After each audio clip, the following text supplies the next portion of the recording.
Ainhoa, a veure, sorprèn-nos, conta.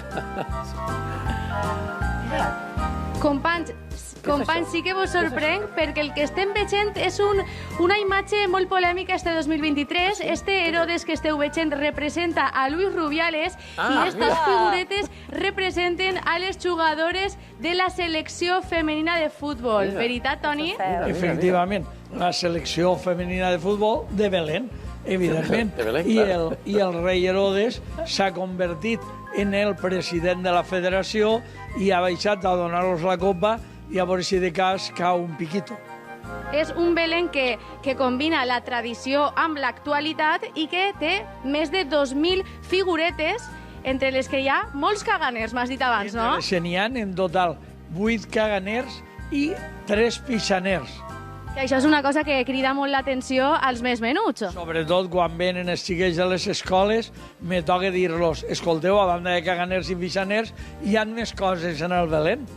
I, escolta, em comentaves que això de combinar l'actualitat amb la tradició ve d'una tradició d'este Belén de Vila-real, que no és una cosa que hàgiu fet este any, veritat? No, este Belén té ja 24 anys i des del principi van ficar sempre alguna broma de tema d'actualitat. Per exemple, així podem veure aquesta cosa verda que es veu, volia ser el virus de la Covid i durant 2 anys l'hem tingut en els pastorets, els soldats d'Herodes i tal. I què veiem al costat? Què veiem al costat? Bueno, i al costat el doble homenatge.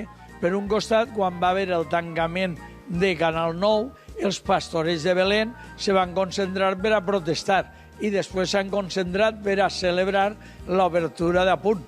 Tot això en un to sempre d'humor, però hi ha més imatges, més escenes que representen altres fets puntuals del 2023. Conta'm quin més. Evidentment, un altre que ens vam plantejar era un tema ben d'actualitat com són els senglars i la seva proliferació.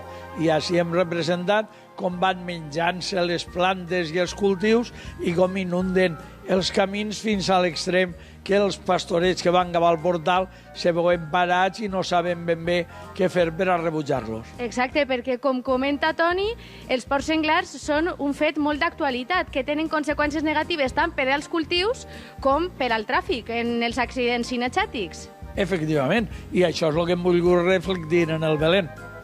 Ja ho vegeu, companys, un Belén molt actual que podreu visitar des d'avui mateix fins al pròxim 6 de gener. Mira, Ainhoa, de veritat que ens ha encantat, Feliciteu a esta quadrilla perquè és una autèntica meravella. N'hi ha caganers, pixaners per tot arreu, però els porcs senglars m'ha semblat brutal.